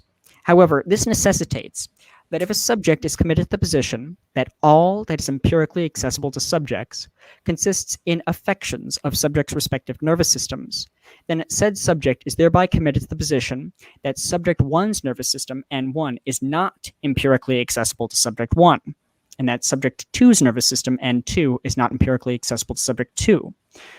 For neither subject 1's nervous system nor subject 2's nervous system are affections of themselves, and the only way they could be empirically accessible to subject 1 and subject 2 respectively would be that if said nervous systems were substantives that had themselves as one of their adjectives. And that's a problem, but let's put a substantive and adjective. Let's talk about cause and effect, because that might be easier. So if, let's see here. Yeah, well, let me say one thing is that I'll have to really look at this if you can send it to me, because I don't think there's any way I'll be able to digest the exact entailments that you're bringing up unless I really look at it. So I'm not sure I would be able to. Can a cause be like, can my nervous system, let's see, or like changes in my nervous system be identical to their effect? So, or like, can a cause be identical to its effect? Can a cause be identical to its effect? Yes. It depends on how you view. Self-caused. And like not in like in the theological way, but in the way like that we take cause to be a succession of states, or if you examine. Cause and effect become a real problem. To talk about cause and effect becomes we're in the classicals. We're in the everyday objects. Yeah, but me and Cease don't. I don't think me and Cease are like. I wouldn't call myself a causal skeptic, but I don't think I view cause and effect the same way that people do typically. I don't know if Cease, you hold a similar position about it not being. But go. Sorry. I am confused on the matter, to be frank, sure. Because from what the physicists that I've talked to and the research that I've done on the matter seems to suggest that cause and effect are actually emergent narratives. That's fine. Rather than things that are actually fundamental. What that entails, I don't know. That's why I have the two versions. So there's the one with cause and effect, and the other one with substantives and adjectives, or properties and things. So you could go either way; it still works. But if a thing, I would have to examine this more closely. 100%. I'm unsure that any of what was posted there points to any other problem but a problem of subjectivity. It's a sense. Well, I'll let's see here. Essentially, the argument boils down to the following. Let's see here. Is this your page, by the way? Yes, this is my page. Nice. Okay, cool. I was just curious, so I could go check out the page if you're interested. Is this to some extent like the problem of other minds? Nope. This is actually the problem. Well, I don't know what kind of problem this is. This is essentially, if one, I mean, there's many ways that one could look at this, but essentially, it's actually targeted. Believe it or not, I wrote this after I saw something that you posted. So I'm essentially arguing that those two premises are incompatible with one another. So you can't maintain the two of them without falling into a contradiction. And I'll just, so let's just suppose that the second premise is, let's just take it, essentially. I mean, I have the defenses and things like that, but it would take a long time to go into it. Yeah, let's grant it. So if a subject is committed to the position that neither subject's own nervous systems nor the respective nervous systems of other subjects are empirically accessible to subjects, then said subject is thereby committed to the position 3 that the empirical sciences do not and cannot supply empirical evidence regarding the structures, functions, and activities of subjects' nervous systems that justifies subjects in holding that subjects' experiences are caused by electrochemical changes occurring in said subjects' respective nervous systems. And the reason is the following. I can't perceive your nervous system, nor can you mine, nor can I perceive my own nervous system. We have no empirical access whatsoever to these supposed nervous systems. What I take to be my nervous system isn't my nervous system. It couldn't be the thing that's causing the conscious experience, because if I were to perceive it, I would be perceiving that essentially we'd end up in a contradiction of a substantive being its own adjective, or a cause being its own effect, or my nervous system being the cause of your nervous system, or your nervous system being a property of my nervous system. I'm not understanding why where the problem lies when it's exactly what you do in the observation is looking at, like, in one's looking at in two. That's I guess where maybe I'm not understanding the argument, or I'm not seeing where there's a problem there. All that you experience consists, so all that you have empirical access to is your experience, correct? So, and if you also hold that experience is identical to states and affections of your nervous system, yeah, it's kind of like if I experience your nervous, so if your nervous system is an object within my experience, that would entail that your nervous system is a determination or property or aspect of my nervous system. It's kind of like, yeah. So it's kind of like, if all that I perceive... There's a language game and a half there. Like, I understand what you're doing, but okay. Right. Okay. And so there's, if I were to perceive my own nervous system, I would end up, well, let me not put it that way. Essentially, if all that I perceive or all that I experience are states and affections of my nervous system, then whatever falls into my experience, whatever makes that up, like the objects that I find there, all that is for me, all that is given to me, is itself a state or affection of my nervous system. So if you basically are fall within my experience. If I stumble across you or something like that on the road or whatever, or wherever, like even just this computer here, what is there for me? What I feel, touch, whatever, see, those are just states and affections of my nervous system.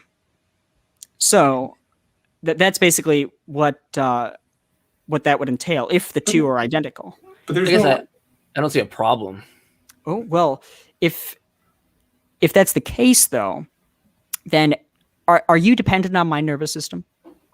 but you're again, No, you're confusing not the at all. perception. You're confusing the perception of the nervous system for I the don't- nervous system. I'm also don't mean. Am The I thing is- dependent on your nervous system? In what context am I dependent? In the on sense yours? that you're an effect of my nervous system.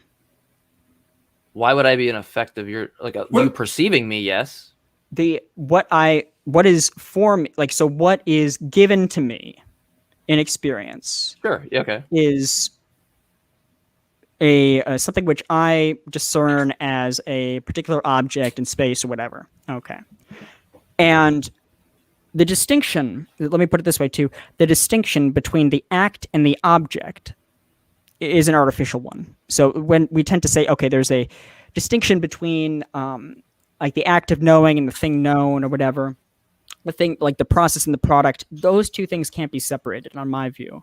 I have reasons for like, so it seems like, but that's fundamentally the problem. Is that Yeah. you're Yeah. making an assumption. and I disagree with that distinction. There's reasons for me holding that, but I don't believe that distinction can hold up to scrutiny.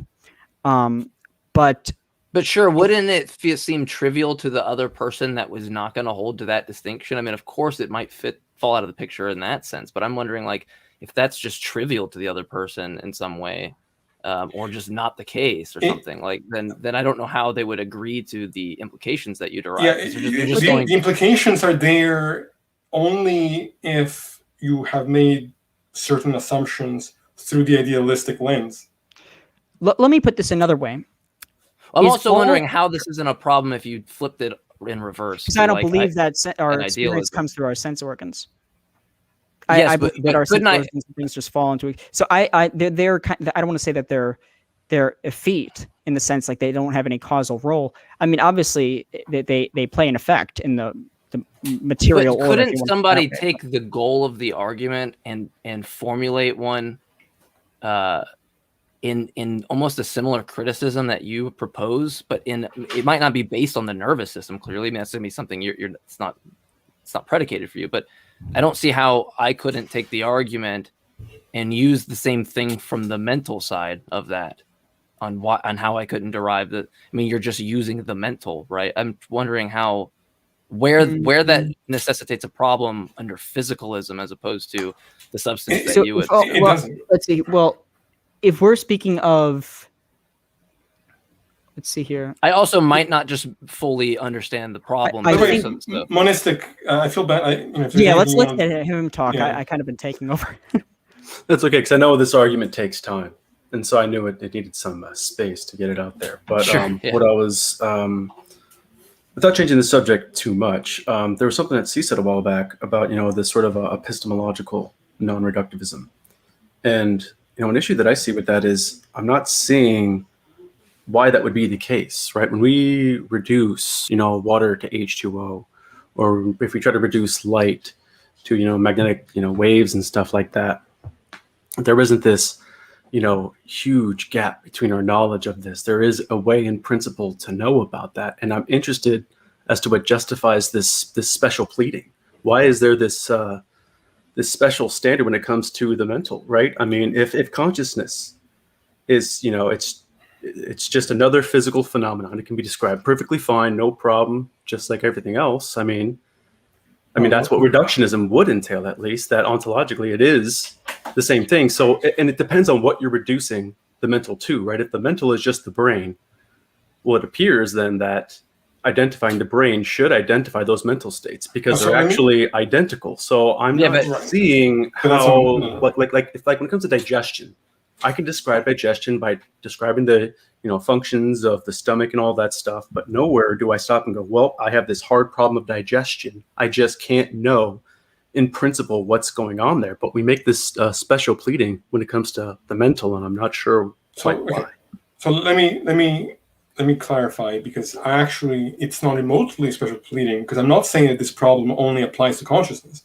I'm saying that the gap between the description through language and the phenomena and the thing itself is actually present at always, regardless of what we're talking about. Whether you're talking about consciousness or whether you're talking about objects of consciousness, there's nothing about the description that will tell me what the experience is, because the description is secondary to the experience.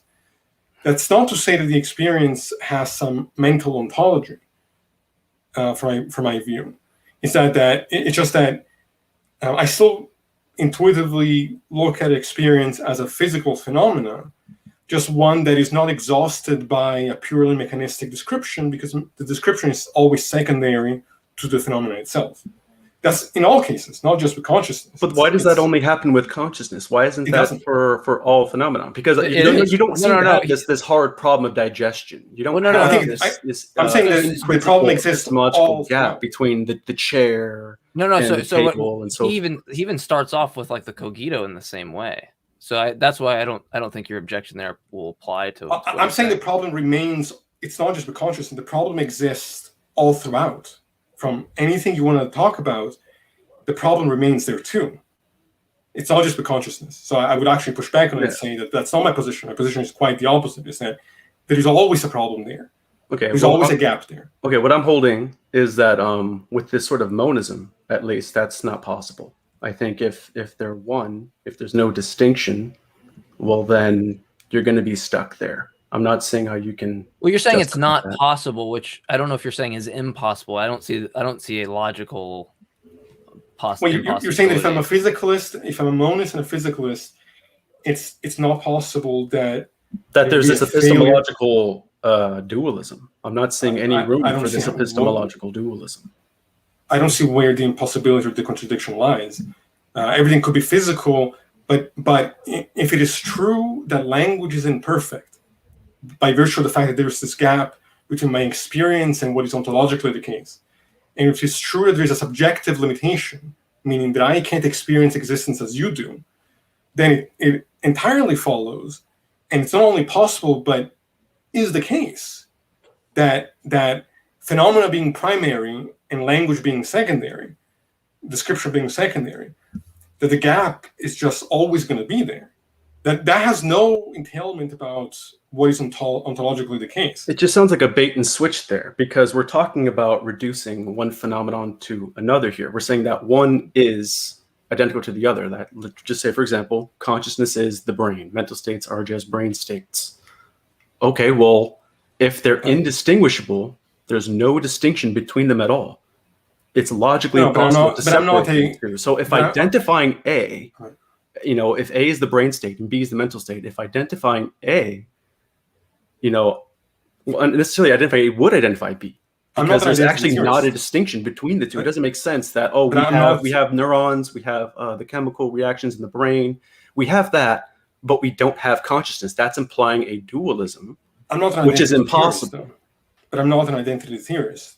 So that was an example. That was just an example about a reductionism. This is like what would be entailed by a reductionist theory of physicalism. If you're a non-reductive physicalist, you can avoid this problem altogether, but you don't want to do that. That's more or less like, again, I don't like. Well, I think you had it switched, because I would be more reductive and he would be non-reductive. Right. Yeah. But again, it's epistemological non-reductive. Okay. Oh, I got you. Okay. Sure. Yeah. Again, I don't see. The description is not the same thing as the phenomenon. So the description is not going to be ontologically the same as the phenomenon. Yeah, it seems weird to assume that would be the case. That there wouldn't be a limitation of the language at which you use to. No, I'm saying that's irrelevant. That's a totally separate issue. We're talking about ontological reduction. We're saying that brain states, for the sake of just clarity, that mental states are brain states. They're supposed to be the exact same thing, which means it's impossible to differentiate them. So I'm not seeing how it's possible. If you're a virtue theorist. It's like this. Hold on 1 second. It's like saying I can describe the wall, but I can't describe another brick in the wall. I can't describe that brick that's there, or if you describe the hole, of that wall, then all the bricks should be there. But you're telling me I've described the hole, but I just can't describe. But that's it doesn't make the sense. problem. The problem with that is you're assuming something about language, which I don't agree with, which is that the language itself is what is capturing the totality of that phenomena. And I'm saying the opposite. Is that I'm saying that there is the phenomena, and then there is the attempt to describe the phenomena, which in principle is always going to be separated from the phenomena. And so it's always going to fall short because the language is in principle imperfect. So there's no description that's going to be able to capture the thing itself. That's not a problem for my ontology or my epistemology. It is, because you're being arbitrary with applying the standard. You don't apply this when it comes to reducing water to H2O, but you do when it comes to consciousness. No, I apply it entirely to all things. No, that's false. I apply it to all things all the time. I don't think that when we're saying water is H2O, that we have captured the experience of water. Oh, that's not talking about that. I didn't talk about the experience of water. We're talking about water. But when we talk about phenomena, that is what I mean. Like we're talking about, I'm referring to the conscious experience of the things in the world that I come into contact with. Like, I don't know what it means to say, like, let me put it this way. I have an experience of water. I apply a description of water. But do I think that my description completely encapsulates the thing itself or the experience? No, I don't, because I think that there's a gap there, and I don't think that it's a gap that exists only in me attempting to describe consciousness. I think it's a gap that exists. Period. I don't know. Maybe we're talking past each other because I never stepped out of the discussion about experience. Let me cut in real fast just because we got a super chat, and it's from the lovely Katie, who is Thank you so much. Producer of ACA, does work on Atheist Experience and Talk Heathen, which you can watch on Sundays, Talk Heathen at 2 p.m., and was the Atheist Experience and nonprofits in between those. So sorry, just wanted to shout out real quick, and now we go. I would love if you guys came back and I think this you had more of a chance. More, Do you think this is a good spot to remember to come back to, or how do you guys feel about that? I know there's a lot more we could be said. I don't want to feel like you guys are missing anything before you leave here. I mean, I think I'm okay right here for now. I think I'm good. That's take a break from here. Yeah, I prefer quality over quantity. So if we feel like we can come back stronger next time and have another productive conversation, sure. I would definitely like that. And I want to thank you guys for having me on and of course hearing us out. It was really cool getting to talk with you guys, and thanks for the audience for hearing us out too. You guys are great. Yeah, no, and we so think the same. Yeah, I love having conversations where you can actually like really push back and be like, no, I just don't fucking agree, but nobody actually feels like, oh man, my feelings, Exactly. So, we're not getting defensive here. We're all hanging out. Yeah, and so I appreciate that a lot as well.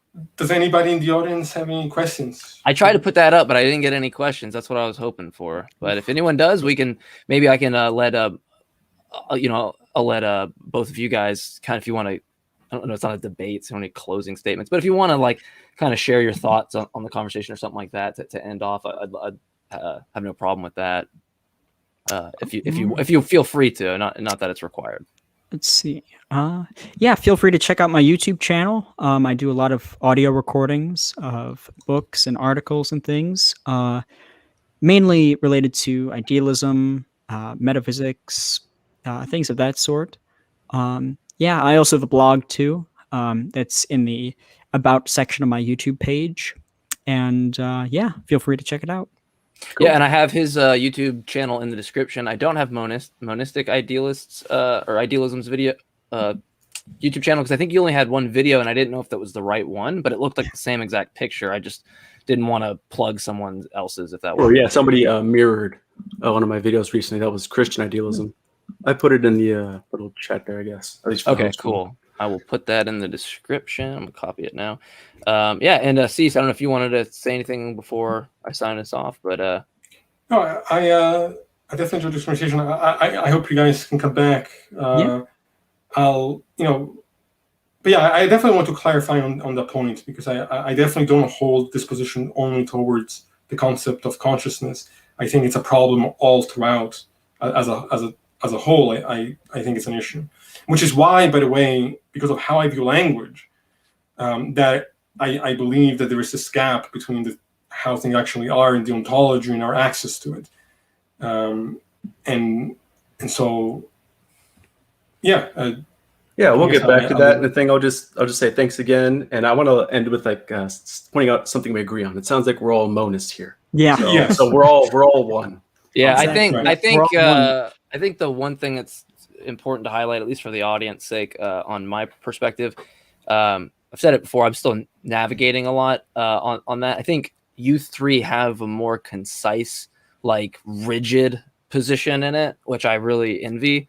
In terms of all three of you, Cease, as well as you two. I know, Cease, you don't like to label yourself, but I think that it clearly shows in your thought, as well as you guys, that for me, it just motivates me to do more work. So I definitely, I definitely would like you guys to come back, because I want further clarification on what it is that you were calling mind. Yeah, I think now I'm left to some degree confused as to what it is that's being said there. I think there was so much stuff to go over. yeah, Yeah. We didn't really have it was like there's like so much stuff to talk about. It's like it's difficult to even just like mind what we mean by that. Yeah. It's like Well, all we'll that definitely have you guys back. all that set aside, I thought it was extremely productive, at least for me, to listen to. I thought it was enjoyable. So yeah. But yeah, so let's maybe we'll do this next week or even sooner or whenever. I don't know, or whenever. Yeah, just keep in contact. This is what I do at the end of every show. Is that I don't have an extravagant little team behind me pulling all the plugs like on Talk Heathen. They get to do I just have to sit there in my room and just talk about God and why I don't believe, which is really easy for me to do. They have to do all the hard stuff in the background, and I can't even click a single goddamn button. So I found it. With that, peace out. Hopefully we can time myself and see how much better I do with each episode. Right.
Shout out to Witter Danny Zachariah. I never can say your name right. But shout out everybody, as well as Ryan and Monistic.